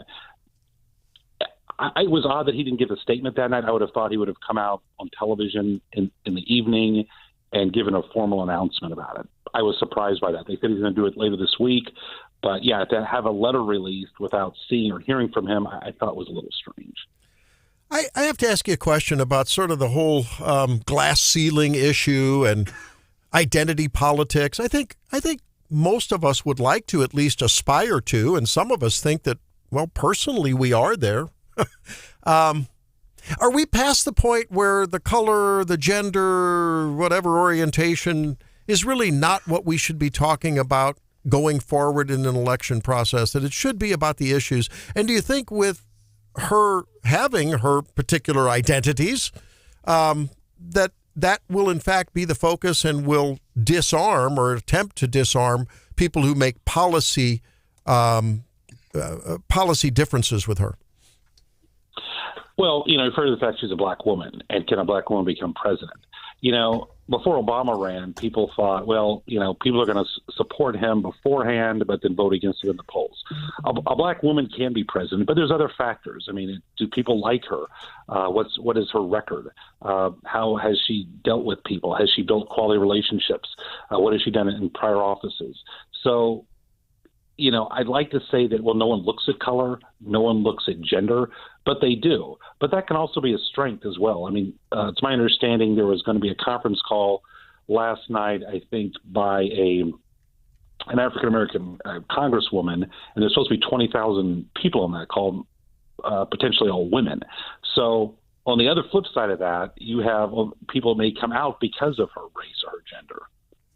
So we just got done with one Veep stakes, and I thought we were going to be done with that for a while, but we're right back in the thick of it. Now it's your all's turn for this. Is there a particular person that's kind of in the mix that you would like to see come to the forefront of that discussion?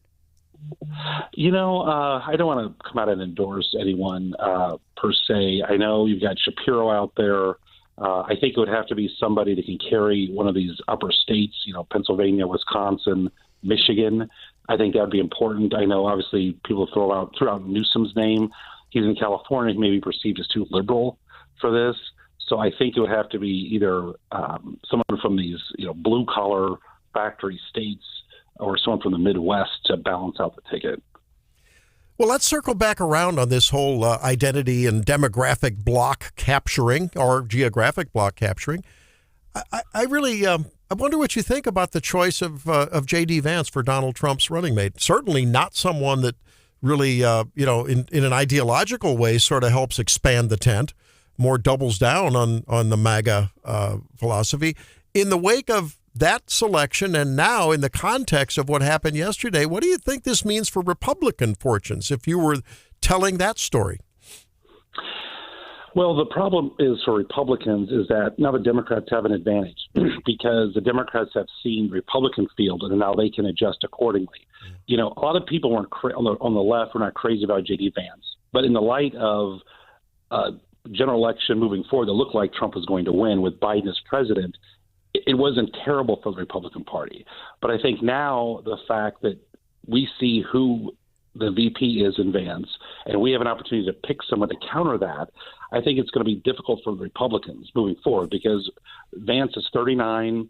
I know he wrote Hillbilly Elegy, which I read part of it. It's not a bad book, but he seems young, and he seems very much on the far right. And so now the Democrats can look and pick someone to kind of balance that out. And I think that is going to hurt the Republican Party over the long haul, the fact that he picked Vance. And I think he did that thinking that Biden was going to be the nominee. Sounds like you may have managed some baseball in your past, because it sounds like once the other guy changes pitchers, you can change up the batter or vice versa. Right. Absolutely. Yeah. All right. Well, it promises to be very, very interesting going forward. And I don't know. We'll stay in touch with you to sort of tap into, the other side of the fence and see what, see what your thoughts are, because we do appreciate you as many have termed a rising star in Missouri Democrat politics. Representative David Tyson-Smith, thanks for being with us. Hey, anytime. Thank you, Randy. All right. Have a good day. There he is. Interesting. And that's an interesting analysis, isn't it, John? I mean, think about it. They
if that's the case or not. But I will say markets closed last week down. Dow at 0.93, NASDAQ 0.81%, S&P 0.71%. Of course, that was before the news of Joe Biden's resignation. Driving those losses on Friday were energy and technology. But this morning, the markets are back in the green. S&P actually up pretty significantly at 0.64% now. NASDAQ at 1.16%. And so, Randy, you said, the markets like a little bit of predictability. And I think there was a lot of uncertainty with respect to Joe. And now, having made that decision and having moved on. And again, we just heard from Representative David Tyson-Smith that, Democrats have a renewed energy and at least maybe a renewed sense that their candidate might make it to the election. Yeah. It seems like the markets are responding positively. So in one way, there's a little bit of some settling, although still some loose ends. But but ultimately, I think we were all, there was just so much discussion. He's going to drop out. He's not going to drop out. He's going to drop out. He's not going to drop out. And now we at least have answered that question.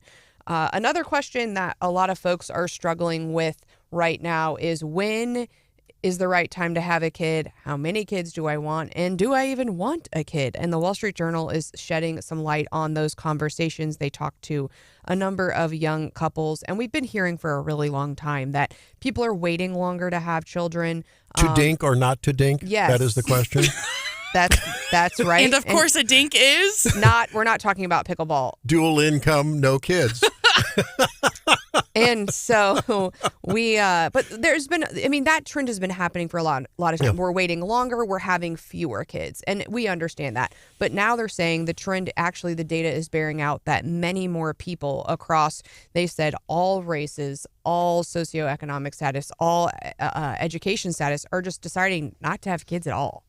Why? Well, there are a lot of reasons. Folks are saying, money is playing a huge impact. How much kids actually cost. And then you add, today's economy on top of that. One stat the Wall Street Journal said from the Bureau of Labor Statistics and Department of Ag data, they said middle-class households with a preschooler more than quadrupled their spending on childcare alone between 1995 and 2023. Quadrupled? Quadrupled. Wow. And I think, personally, and we can get in a big debate, and this might be kind of like a bad take, but I think having one child is mean. It's tough. They don't have a companion. If you have aging parents, it's all on them. If there's some other sort of health crisis in your family, or they have a health crisis, who's going to take care of them? I think I would struggle as an individual raising an only child. And sometimes it's not your choice, and That's I 100% get that. But choosing to raise an only child, I think, is a tough choice for a lot of people. Now, so I think a lot of people are saying either I'm going to have two or I'm going to have none, or try to have two or have none. And in that way, think about, quadrupled for one kid. Think about the price of raising two kids. Well, and I know some people have a dog or two, and they totally are happy with that, and that is basically their child, and they don't feel the need to reproduce. What would people in the Depression, if they were to come back to life and hear this discussion, say? People have always had kids, irrespective of economic times. So does this say more about people's priorities, about their own? Yeah. It's the whole thing about, if you're waiting on the economy to turn around to have kids, you'll never have kids. Well, right. And these are all, discussions that my husband and I have had, both with just him and I, and also maybe our families. And yeah, the advice that we have been given from everyone is that there's no good time. You'll never be ready. Yeah, there's no good time to start a family, and you somehow make it work, and you figure it out when the time comes. And John, that's some of the data the Wall Street Journal shared, is the longer people wait, the less likely they are to have kids. And not only is that because of health concerns, as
federal elections in the past, and so that's you can be absentee voting, as I understand it, without really a reason, right? You can just come in and get that very easily, starting tomorrow. Yep, no excuse absentee voting. Oh, no, I'm sorry. Yeah, starting tomorrow. Tuesday. Yep. Yeah, and I know. So in Boone County, you can get to the clerk's office. Cole County, the clerk's office is right there downtown. If you work anywhere in downtown, it's a real quick walk over your lunch break.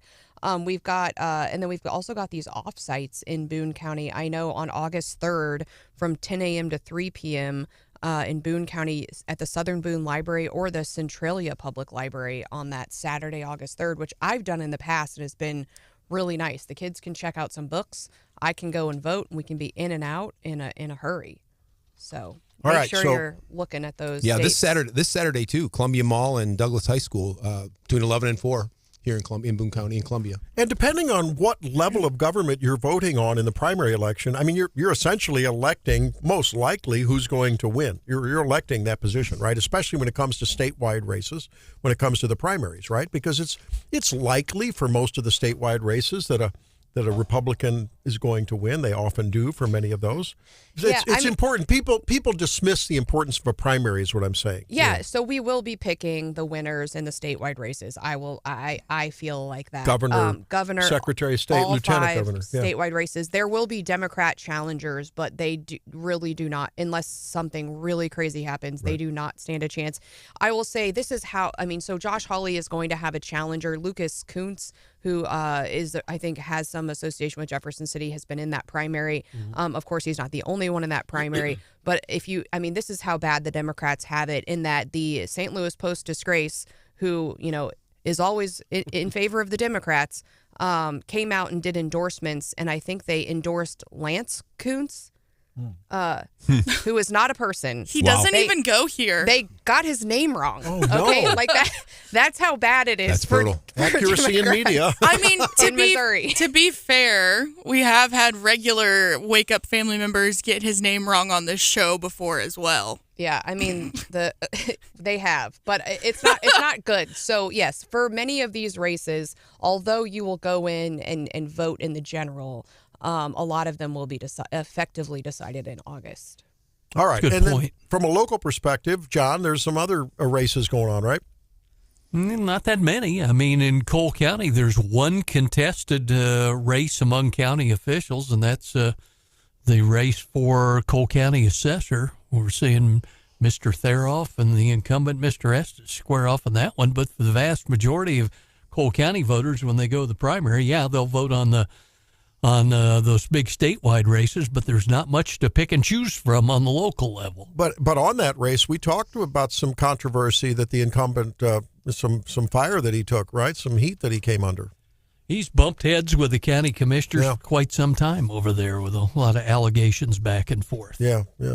And has won re-election every time. Yeah, and I will say, for Boone County folks, that's where the general election comes into play, right, Mike? I'm thinking our friend Jesus Osete, some of those county races, the general election is going to matter. Yeah, for sure. The general election is going to be huge. Two county commissioners get replaced. We got a huge circuit judge race, county treasurer race. The primary, not so much, though. If you pull a Republican ballot, there's a race in House District 44. That's where Shree Tolson Rice is right now. That's John Martin versus Bryce Beal.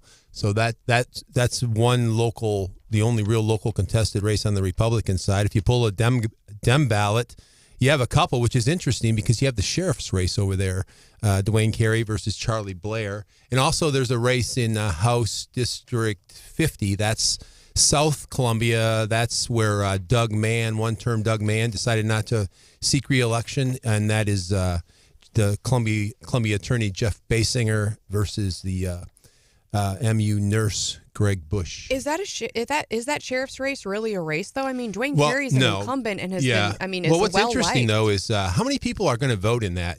Are Dems going to show up for this and pull a ballot to? I wonder how turnout's going to go on the Dem side because there's so little to determine there. Will they show up to vote for that state Senate for Lucas? Will they show up for Kuntz? I don't know. There doesn't seem to be much reason to show up. So by all common sense, I don't think Charlie Blair has a chance against Dwayne Carey. Well, and if they do show up, nothing prevents them from pulling a Republican ballot. I mean, Well, that's interesting, and too. it's happened before. Yeah, I know. And I wonder how often that will happen. I think it happens more than you think. I know. I think so, too. And that's why if I was Dwayne Carey, I'd be just a little bit, he's out there running. He's doing the work, and I don't blame him, because what if the turnout is really, really, really low? That could – I can't possibly see anything bad happening there. I think Dwayne Carey's probably the most solid elected official in all of Boone County. But, I mean, in some of these elections, if it's really low turnout, who knows what could happen. Now, on the Democrat side for this District 50 state rep, yeah, that Greg Bush is the same Greg Bush that lost to Don Waterman in the city council election last year, right? That's correct. Okay, I'm slightly shocked that he's running for state rep, and I'm even more shocked that he got the some of the endorsements that he has, and I would even be entirely shocked. Well, I actually think he's probably going to get elected, which I think is kind of a shock, actually. Why? He wasn't much of a city council candidate, and I can't imagine him being much of a state representative candidate, and Jeff Basinger is a pretty darn good candidate. But I remember when I was doing the afternoon show, I had a discussion with Bush about safety, and we were having a lot of murders at that time. Mm-hmm. Remember, there was just a spate of violent crime. And one of his, it just kept resonating. He kept talking about an initiative to put more streetlights in. Somehow that was going to be the solution. I'm like, what? Hello? More streetlights? How about more cops? I wrote a commentary on that race when that was the Ward 5 race, and I was pretty critical of that campaign because I didn't think either one of them did much preparation, and I didn't think he was a very good candidate. And he said some stuff that was kind of silly, and I called him out on it. So I thought he'd just kind of go back to, I didn't think he'd come back into public life. So I was really surprised to see him jump in this race. And now I'm just finishing up a story. He's been successful raising money. He's got a lot of endorsements. I wouldn't be surprised if he wins. Here's an interesting quote that you have in your ComoBuzz.com story. They're talking about health care. It's going to be my top priority, making sure that everybody has access to health care as best we can and preserve the dignity and the sacred space that is the exam room. Yeah. What does that mean? I have no idea. That's how Greg Bush talks. He just says stuff. I don't get it. Well, maybe, Mr. Bush, if you'd like to explain that. I don't know what you mean about the sacred space. You should see I hate to go on about this, but I've been going to the forums, and it's almost embarrassing to watch this state rep race be this almost silly. But the Dems seem to have got behind him, and unless Basinger really rallies here, which I think it could happen, and I'd sure like to see it happen, I think Greg Bush might get elected. Now, talk to us a little bit more about this, the race between John Martin and Bryce Beal. There's been some dust-ups over, I think, heating up over the last week. A lot of it has to do with residency. Well, John Martin, if you remember, ran in District 47 against Adrian Plank. John Martin lived out in Rocheport for a long time, and he ran in that district just 2 years ago. And then shortly after losing that to the Democrat Adrian Plank in the general 2 years ago, we knew Cherie Tolson-Rice was going to be term limited. Next thing you know, he's running for that seat in 44. So that raises an eyebrow right there. Now, he says that he bought a house north of Columbia. He did buy a house north of Columbia, and he says that's his residence, and he's done all the paperwork with Secretary of State, and I don't doubt that he has. Beal supporters or Martin detractors, I'm not sure which, have made a bit of a fuss about it, sent some letters to the editor. They're calling him out, saying they're calling it a sham, that he's not really a resident of the 44th. Well, and I remember it way back when we were at the Boone County Lincoln Days. That was Martin's whole pitch, is that he's been a lifelong Boone Countyan, and Bryce Beal wasn't. It was a residency issue, but in the other direction. Yeah, correct. Well, John Martin's a Centralia guy. Yeah, he grew up with 5 siblings on a Centralia family farm, the youngest of 5. He's from Centralia. His family's from Centralia. He's got deep roots there. Beal just graduated from Wash U Law School like 2 years ago and moved to Ashland. But, he's a smart kid, and he's kind of turning the tables here to get, I guess, talking about Martin's residency as other than his carpetbagging. So I don't know. But John's a true blue All-American mid-Missouri. It's hard for me to imagine this having much impact on that race. I don't know. John's raised a lot of money, too. He's raised like $50-some thousand to Beal's 30-some. But you got to give Beal credit. He's raised $30,000. That's still pretty impressive. So I think the young man has got a future. I'm just not sure if this is his race. Yeah. Well, it's going to be interesting, and I hope that folks will use this kind of a discussion, and we'll have more of them leading up to the primary, to be active. And again, especially if you're voting on the Republican side, man, there's really some serious decision-making going on. What is there, 8 Secretary of State candidates, or is it 9? 8 or 9? I think it's 8. How many lieutenant governor candidates? Is it 6? I think it's 6. It's just tremendous. And, of course, the Titan battle for governor. I mean, that's really going to be Scott Faughn was with us earlier and was talking about how this is really going to be neck and neck, apparently. Attorney General might be neck and neck, too. And Attorney General, right, with Andrew Bailey and Will Scharf. And CD3, that Congressional District 3. Oh, yeah. I think that's probably pretty tight. Yeah. So, the most important election of our lifetime. They all are. Yeah, they really are. I think, but honestly, I do think it makes a difference, I especially now. And I don't want to say the most important election of our lifetimes, but I think given the dysfunction we've seen in our Missouri Senate in the last 2 years, given the dysfunction we've seen in our state party over the last several months, I think we are at a crossroads, and the primary election really will have a lot to say about what direction our party is headed. Do we want more dysfunction or less? Are we concerned about small businesses and farmers, or are we concerned about something else? Are we going to let trial lawyers dictate the Republican Party platform and elect Bill Eigel, or are we going to say no to trial lawyers and no to Bill Eigel? I think these are big questions for us. On the other hand, Bill Eigel makes a very, very, very powerful point about personal property taxes. That really ruffles people's feathers. And that's a separate issue from how are you going to make up the money. I mean, But is his point any different on personal property tax, really, than some of the other candidates? I think Hannah said we've got all of the candidates' views on personal property taxes available on our website. Yeah, the 3 GOP frontrunners that are running for governor.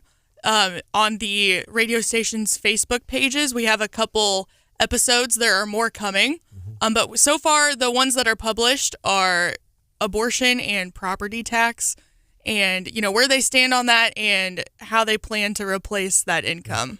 I sit here and I listen to a self-proclaimed conservative show and listeners who support a conservative show.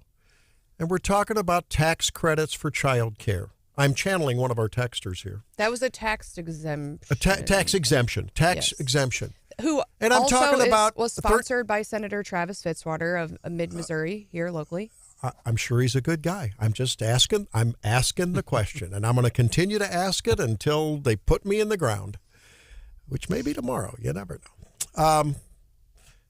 Heck, Mike, you didn't even bring up Dave Rathel when we talked about the county race. Yeah, I'm afraid.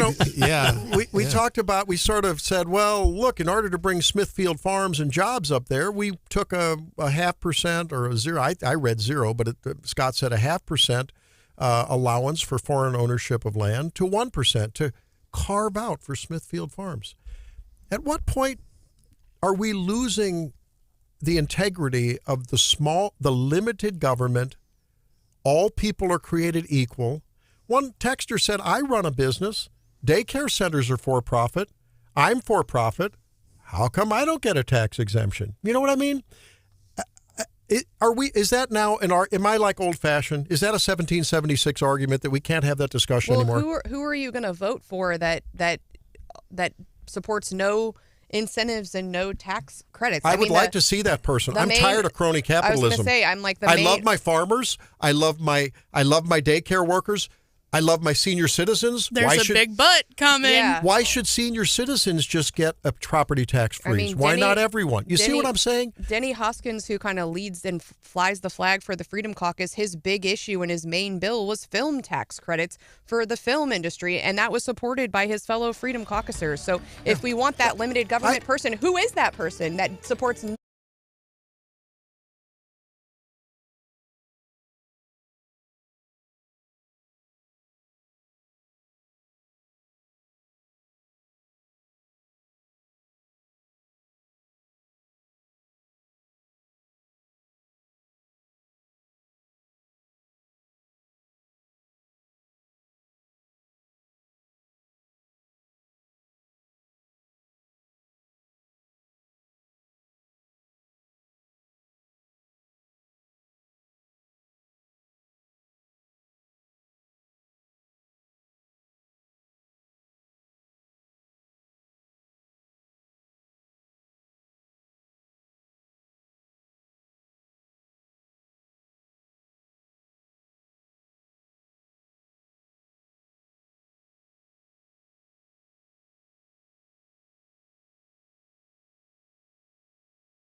in chief.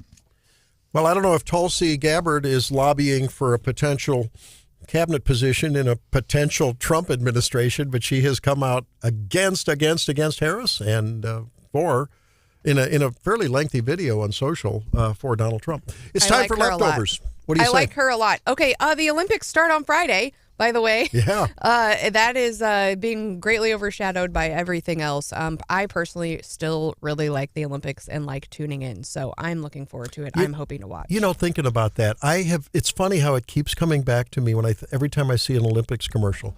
I am literally hands folded praying that Simone Biles doesn't have another Twisties moment. I want her to do so very, very well. I cannot, we've all had those moments where we just, Hannah, be quiet here, where we all just sort of in the moment lose it. It just happens when you're in a performance mode. It happens. And I felt so sorry for her last time. I really want to see her do well. Well, and there are other people like names out there that aren't household names that, 3 weeks from now will be household names and their stories will come out. So I love the storytelling that happens during the Olympics, learning more about the athletes, watching some surprises. I think it's wonderful and I can't wait. And the discipline and the dedication and the rigor that they go through, OMG. I mean, it is total immersion for years and years and years. Mike, anything on your leftover plate? If you want to see the local candidates here in Boone County, tonight is an opportunity, 6 to 7:30 p.m. at the Columbia Public Library. Race Matters Friends is hosting a candidate forum, and I would think that would be one of the more intelligent one of some of the forums we have. I'm going to go. I think I'm looking forward to it. Again, where is that again? Columbia Public Library. It's not Columbia. Boone County. What's the Daniel Boone Regional Library. And speaking of candidates, you'll be able to press the flesh and meet some of them tomorrow at the Ice Cream Social sponsored by the Boone County Republican Party. And if you want to learn more, they have a Facebook page. They also have a website, which is, I believe, BooneCountyRepublicans.wordpress.com.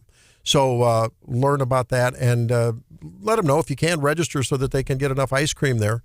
Because I'll be there. Stephanie, you going to hang out? I should be there. Yep. And so there won't be much ice cream left when we get done. I love ice cream. It is one of my favorite foods. You going to hang out tomorrow? Yeah. Yeah. Good.